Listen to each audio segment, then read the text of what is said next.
Bueno, pues bienvenidos a una edición digital de En tu caja o en la mía. Hoy vamos a hablar de la música, no sé si a cámara lenta, pero lleno de talento, de magia y de esa manera diferente que tienen a hacer los directos mis invitados. Hoy vamos a hablar de un anticipo de un disco, hoy vamos a hablar de un anticipo de un gran proyecto, pero sobre todo vamos a hablar de la música en estado más puro, esa música que se hace grande siempre encima de un escenario o en un sidecars. Bienvenidos a En tu caja o en la mía. ¿Cómo estáis, compañeros? Bien, ¿y tú cómo Bien, muy estás? buenas. Bueno, hay nervios, responsabilidad, emoción que hay cuando ya una nueva entrega de vuestro ya futuro proyecto ve la luz de ese Everest que llegará en Absoluta- otoño. Absolutamente todas esas cosas que has dicho. Hay nervios, hay emoción, hay ganas, hay ilusión. Estamos muy contentos, sentimos que hemos hecho un disco, creemos que tenemos ahí el mejor puñado de canciones que hemos tenido nunca. Y bueno, y el adelanto parece que está gustando mucho a todo el mundo y que está conectando a la gente muy bien con él, así que estamos felices. ¿Qué más se puede pedir? Bueno, voy a darme una pequeña licencia porque sé que Everest verá su cúspide en otoño, verá su cúspide en el último tercio del año.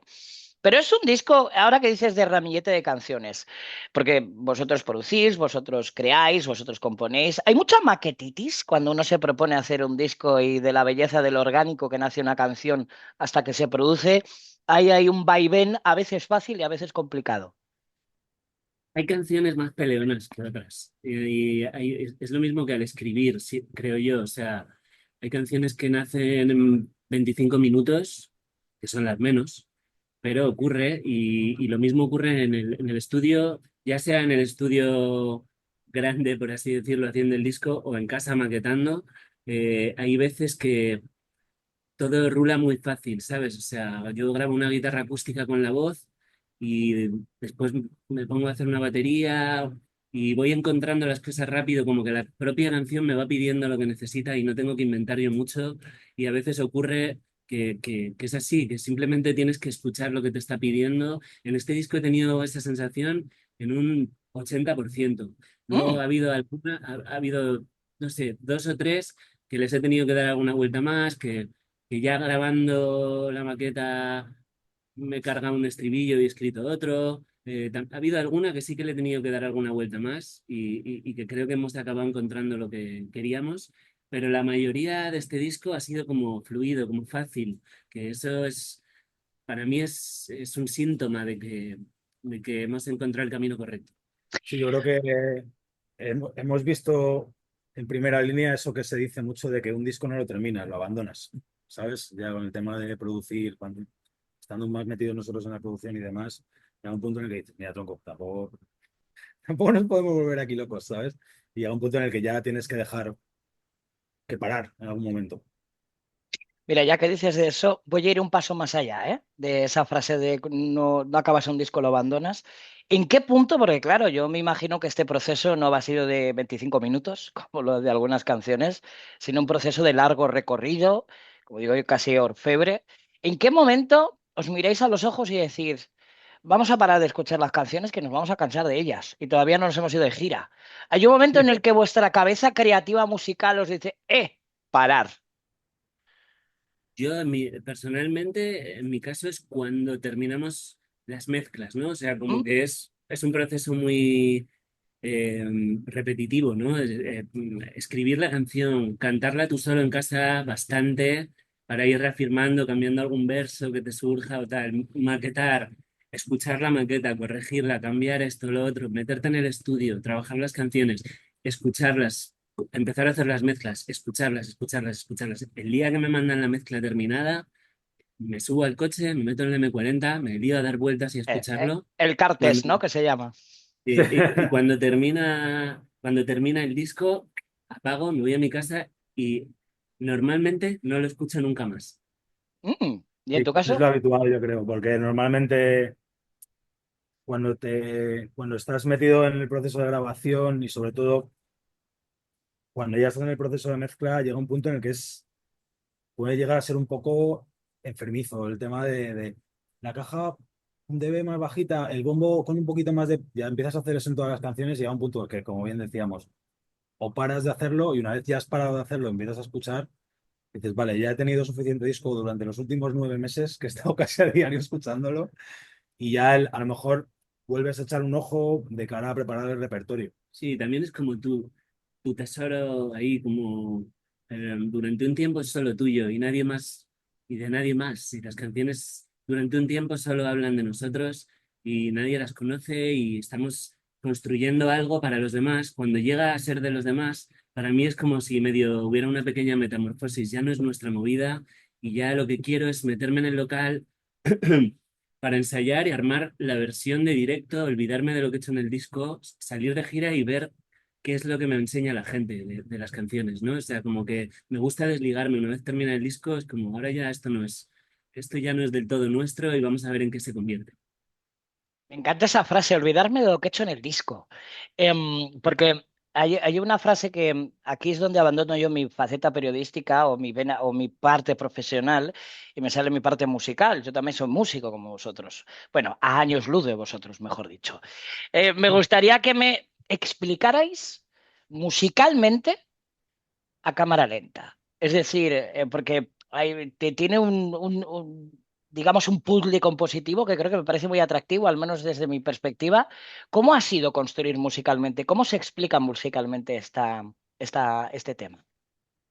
Creo que esta canción, cuando la escribí, estaba de gira y se la empecé a enseñar a la gente así con una guitarra y la voz. Yo escribo la acústica en mi casa, ¿no? Hay quien escribe, quien pone bases, loops, y trabaja en casa con una guitarra eléctrica o tal. Yo escribo ahí en gallumbos, en el sofá, con una acústica. Entonces las canciones, siempre hemos dicho que si una canción se aguanta así, solo con una acústica y voz, es que es una buena canción, no es como la prueba de fuego. Entonces, cuando nos metimos a trabajar en ella, mm, nos dimos cuenta que lo más importante era el texto y la melodía de la voz, casi como los clásicos, salvando todas las distancias, por supuesto, de los grandes cantantes de los años 50 españoles, que está, digamos, el mensaje, lo que te está contando la canción y la voz, y hay una banda detrás que está remando a merced, ¿no? Y no queríamos que nada distrajese la atención de lo que se estaba contando. Entonces, lo hemos construido todo a partir de esa voz. Cuando, si te das cuenta, cuando aparece un arreglito de guitarra o de piano y es siempre entre las frases de la voz, ¿no? Respetando todo su sitio. Nos parecía que tenía que ser una canción desnuda en ese sentido y cuando ya la teníamos ahí bastante construida, había una parte que habíamos hecho con Ananás. Na, na, na, na, na, na, na, na, na, y dijimos, joder, como esta idea del clásico, solo nos falta un cuarteto de cuerda y nos dimos el lujo de llamar a un cuarteto de cuerda y meter esas cuerdas que creo que terminan de cerrar y de darle ese sello de identidad. Uy, te Me, hemos me- me perdido. has, me has descrito, volví, me has descrito musicalmente, me has descrito creo que una obra de orfebrería. Yo siempre digo que la música así es como un gran puzzle al que tienes que dedicarle mimo, tienes que verlo a la distancia, tienes que verlo de cerca, tienes que buscar las piezas. Cogiendo no el significado, sino la propia frase a cámara lenta, ¿cómo se puede vivir o cómo se puede sobrevivir haciendo esta música en un momento musical en la que todo tiene prisa, en la que solo cuenta llegar el número uno el viernes, de la que hay que sacar un single el siguiente viernes y todavía existen músicos como vosotros donde la prisa no existe, sino existe el cuidado del arte? Es muy difícil hacer eso, ¿o no? Es muy difícil, pero es lo único que sabemos hacer. O sea, al final, si hubiéramos tenido prisa, nos habríamos quemado hace muchos años. Yo creo que va de ir mirando tus zapatos y el siguiente paso que vas a dar y no estar colgado con la gente que te Eso cruzas a es. toda velocidad, los que van en bici, los que van en patinete y creo que hay que intentar ser fiel a lo que esta ha sido nuestra filosofía siempre y más ahora en los tiempos que corren. Si nos ponemos a mirar alrededor lo que hace la gente, lo que le gusta a la gente, lo que se supone que quiere escuchar la gente, lo que demuestran los grandes medios de radio y de tal, si te pones a mirar para allá, pues no sé, te montas una huerta y te vas a tu casa, ¿sabes? O sea, creo que lo que nos demuestran a nosotros que estamos siguiendo el camino correcto es cuando nos vamos de gira. Cuando llegamos pues hace un año, subimos al Wizzing por primera vez al Palacio de los ¿cierto? Deportes lleno y yo pensé, joder, pues a lo mejor nos están engañando un poco diciéndonos que el rock ya no le gusta a la gente, ¿no? Y esto, el run run de esta ya está pasado y tal. Hostias, aquí hay 15.000 personas. ¿Será que interesa hablar de otras cosas? Y creo que el rock vive un gran momento y el pop y la gente que hacemos canciones, solo que no estamos en el escaparate. Tienes que buscar un poquito más profundo. Es como si te compras el bestseller que acaba de salir o si te cruzas una estantería y te encuentras un libro genial que no se le da tanto bombo, ¿no? Oye, claro, después de hablarme de música constante 24/7, ¿para vosotros el silencio existe? ¿Tenéis esa capacidad de hacerle off como a, como a un altavoz, como a lo que sea, ¿no? Hacerle off a la cabeza y no pensar en silencio, e ir a un concierto de cualquier compañero o compañera vuestro y simplemente disfrutar y no analizar lo que estáis viendo y lo que estáis escuchando. ¿Eso existe o no? Yo creo que existe, pero hay que buscarlo. No, a ver, al final tienes un poco de formación profesional, por ejemplo, con la música. Si eres músico, tú escuchas una canción y automáticamente estás pensando, "Uf, el bombo hace esto, la caja hace esto, el bajo está tú haciendo esto". Eh, y pasa un poco con todo en general. O sea, si al final te dejas llevar por el río por el que va la velocidad de todo el mundo, por el que van las carreras de todo el mundo, tienes que hacer el firme propósito de sentarte a estar en silencio un rato. Y eso no es fácil. Es quizá, o sea, estar en silencio y estar a gusto con el silencio, que eso ya no es solo estar en silencio, sino saber estar a gusto con el silencio, no es nada fácil e implica aguantarte a ti mismo. Si no te Sí. aguantas a ti mismo, estás jodido en silencio. Sí, o sea, yo llevo bien el silencio, entre comillas, porque nunca es silencio del todo, pero llevo bien el silencio en otros ámbitos. Yo musicalmente, desde pequeño, yo no tengo la capacidad que me da mucha envidia, amigos míos que dicen, pues yo para dormir me pongo no sé qué disco, digo, joder, qué suerte, yo no puedo, a mí la música me provoca excitación. Eh, y me debe activar cosas en la cabeza. Entonces yo no puedo escuchar un disco para dormir, ni puedo escuchar un disco mientras leo, ni puedo... Para mí la música me implica cosas. Yo no puedo ver un documental de un grupo de música, me guste o no, lo conozca o no, antes de irme a dormir, porque me voy a la cama Mm. excitadísimo, ¿sabes?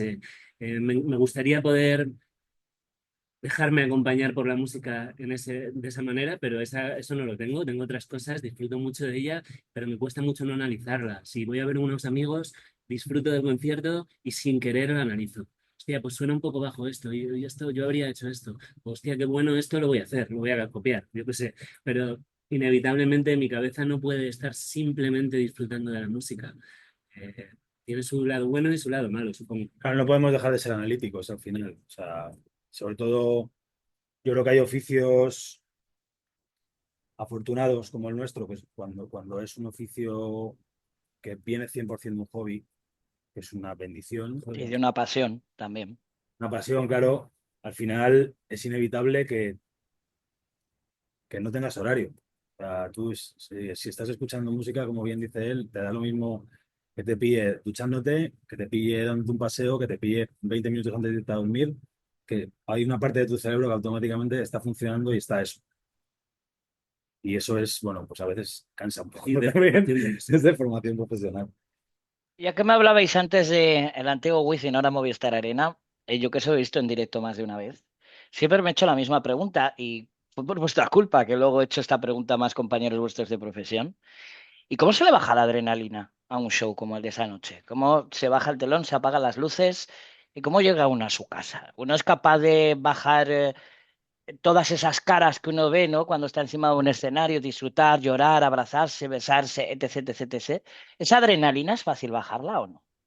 No, o sea, yo creo que nadie está preparado para eso. El ser Totalmente. humano no está preparado para verse rodeado de 15.000 personas cantando y vibrando y yo creo, por mucho que lo hayas hecho, yo que soy fanático de los Rolling Stones, leí que Keith Richards el año pasado en una entrevista decía esto, decía, yo todavía no me acostumbro a subirme a un estadio en su caso y ver eso, ¿no? Creo que nadie se llega a acostumbrar a eso. Es una cosa muy fuerte. Entonces, en mi caso, tarda mucho en bajar la adrenalina y cuando baja, baja de una.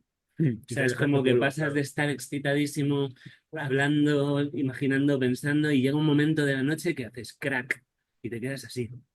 Como que tu cuerpo llega un momento que dice, off, ¿sabes? Sí. No, es muy bonito, muy emocionante, pero te dura el pedo varios días. Es como una droga ahí heavy. Sí, imagino que dentro, o sea, que aunque no estés acostumbrado, sí que habrá cierto equilibrio emocional cuando es una cosa que estés haciendo todo el rato. Pues grandes bandas de estadio, yo que sé, Foo Fighters, eso, los Stones, pues están tan acostumbrados, o sea, están tan acostumbrados a hacerlo que quizá no sea tan emocionante cada día de cada concierto que hacen eso. No es lo mismo que cuando lo haces la Claro, primera vez, claro, cuando haces obviamente, la pero primera vez, en nuestro caso, un día como el de We Think, o sea, fue como, pues como celebrar el ascenso de tu equipo, te, te abrazas, lloras, gritas, fue flipante. Lo que pasa que es eso, te quedas totalmente destruido durante los próximos 3 o 4 días, eres un trapo.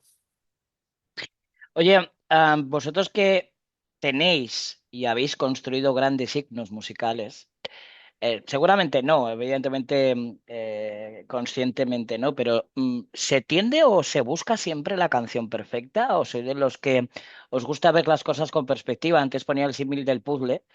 Yo en esa misma casa, en The Music Station, le hice una pregunta a un compañero vuestro de profesión y me dijo que no te diga nadie nunca que sí, salvo que sea un momento vital, pero mira la carrera de ese alguien en perspectiva y todo ese conjunto de canciones serán esa canción perfecta que el músico busca y que nunca llega a encontrar.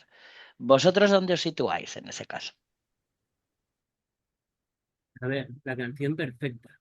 Yo creo que no, yo creo que no, no sé, creo que Andrés Calamaro mm, no piensa que él escribió la canción perfecta cuando escribió, por ejemplo, porque tiene muchas, por ejemplo, Crímenes Perfecto. Perfectos, ¿no? Digo, creo que nunca uno mismo es consciente de haberlo hecho. Creo que siempre piensas que puedes llegar a más y nunca puedes ver tus canciones como ves las de los demás, ¿no? Yo veo la canción perfecta en Turnedo, de Iván Ferreiro, en canciones de Leiva, en muchas canciones de Robe, en canciones de Quique González. Encuentro la canción perfecta en ellos, desde luego no la encuentro en mí. Entonces, yo siempre, supongo que es una manera de tener viva la llama también. Yo siempre voy a estar buscándola, no con obsesión, no tirando canciones, bueno, sí, tirando canciones sí, porque el que escribe mucho siempre hay algunas que se quedan en el camino, pero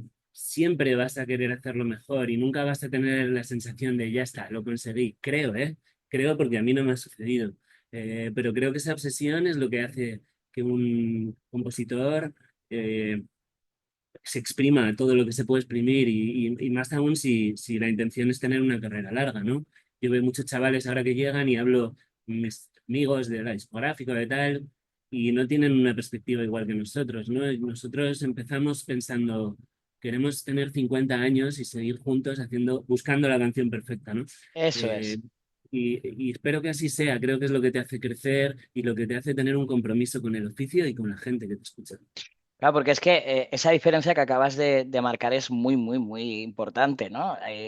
Tener la concepción de que tener una carrera larga en el tiempo, de tener un sonido consolidado, una identidad, un impacto en el público, en una carrera pues eso, de largo recorrido. Y parece que esas nuevas generaciones vienen con una sola cabeza. Quiero mi hit, quiero mi número uno. Y parece que Y como... ahora, Y hay esa prisa, ¿no? Por construirlo, ¿no? Te tiras en brazos del algoritmo, de lo que sea, y dices, necesito mi número uno. Y eso es lo que... Por eso venía la pregunta de antes o sea, también. habrá de todo, ¿eh? Yo tampoco quiero generalizar, habrá chavales que tienen la cabeza muy clara, que se han sabido acompañar bien y les han dado buenos consejos, y Esa es habrá la también, clave.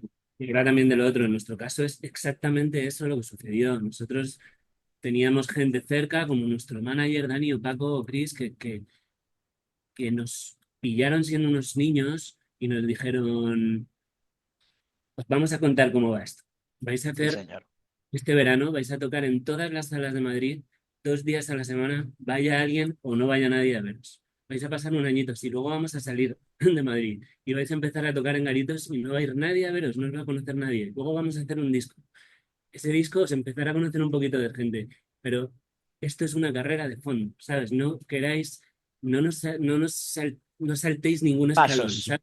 Y Claro. sí, creo que es una máxima que hemos tenido siempre. En algún momento nos ha llegado alguna propuesta para hacer algo que podía meter un poquito de esteroides al camino y hacernos pegar un acelerón con un coste Ojo.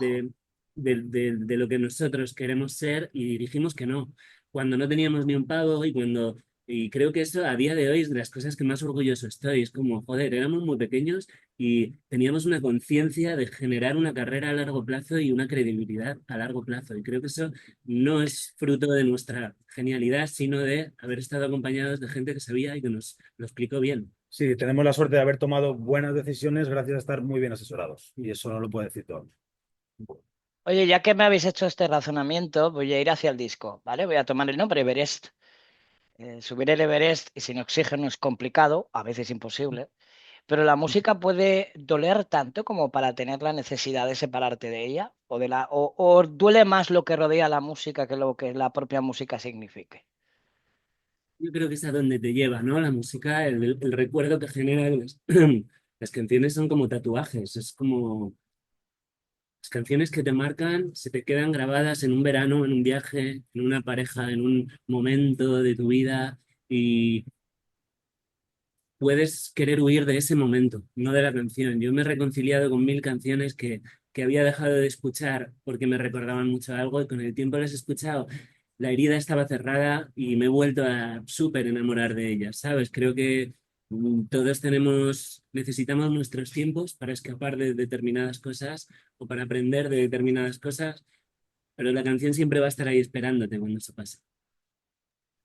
Chicos, ¿en qué va a cambiar? Entiendo que nada, pero siempre un disco te da un aire, un espíritu, una energía diferente. Vuestro show en directo, vuestros conciertos, ¿qué van a tener de Everest? ¿Vais a traer esa sonoridad o las canciones a esa sonoridad Everest o no?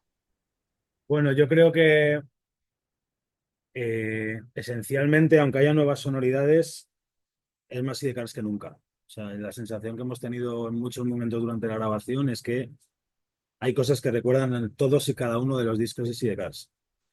Con lo cual, la verdadera dificultad va a ser en cómo cojones vamos a montar el repertorio, porque hay muchísimas canciones que meter en el repertorio y muchísimas canciones que se van a tener que quedar fuera.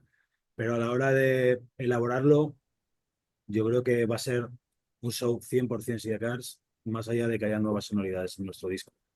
Oye, ¿eso cómo se hace? Es decir, claro, sois los papás de todas esas canciones. ¿En qué momento le dices tú a una, tú si sales a jugar, tú te quedas en casa? Tú si sales a jugar, ojo, ¿eh? Es muy difícil. Eso es una pesadilla, porque aparte ya no sé si debería ser o no. Esto ya es otro debate, pero no solo es lo que tú sientes por esa canción, Sino el público también es lo también. que sabes que está esperando la gente, ¿no? Eso Entonces, es. hay que encontrar un equilibrio entre hacer un show en el que toques lo que te apetece tocar, porque tienes tu derecho como banda y quieres presentar y mostrar lo que quieres mostrar, y a la vez no quieres faltar, y que tu gente que te lleva viendo toda la vida se vaya descontenta. Entonces tienes que llegar a un equilibrio entre las cosas que sientes que no se deberían ir, todas las cosas que necesitas que entren nuevas para renovar el repertorio, para renovar la ilusión y todo. Entonces hay siempre que encontrar ahí un equilibrio que no es fácil, y luego te equivocas. Luego sales de gira y dices, uy, esta no debería estar, esta nos hemos equivocado quitándola, y vas arreglándolo sobre la marcha. Y luego hay grandes debates entre los tres. Chicos, esta no sé qué, pero no, no, esta no puede estar fuera. Y el otro, sí, sí, pero esta otra que te has dejado, no, ya es como imposible, ¿sabes? Que yo a gusto de todos, pero solemos acabar encontrando un punto en común entre los tres. Hasta ahora. Pues Hasta esta va a ser ahora.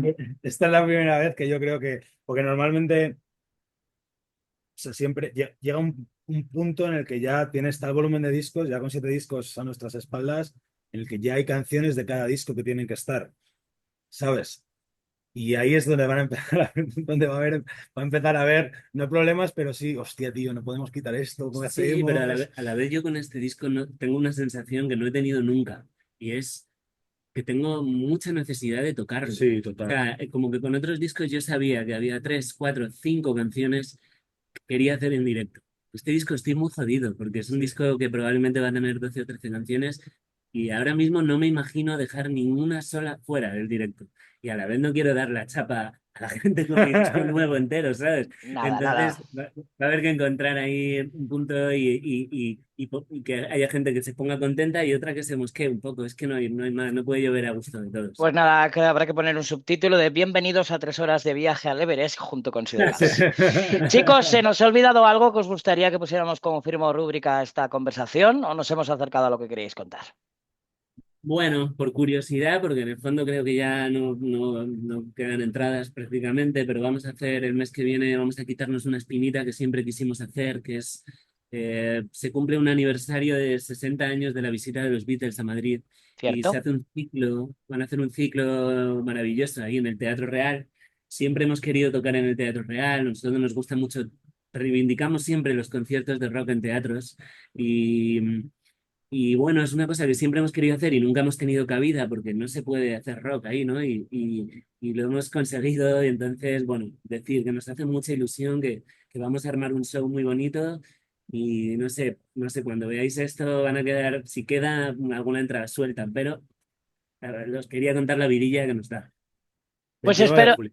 espero que sea un sold out. Cuando vean esto, que será mañana, espero que sea un sold out. Chicos, ha sido un verdadero placer que a cámara lenta seguís cuidando siempre del arte y del talento, pero que ya os lo dije la primera vez que os conocí y ahora lo refrendo con vosotros hasta la cumbre del Everest si hace falta. Así que felicidades y disfrutar del Igualmente. viaje. Gracias, Un placer. tío. Chao.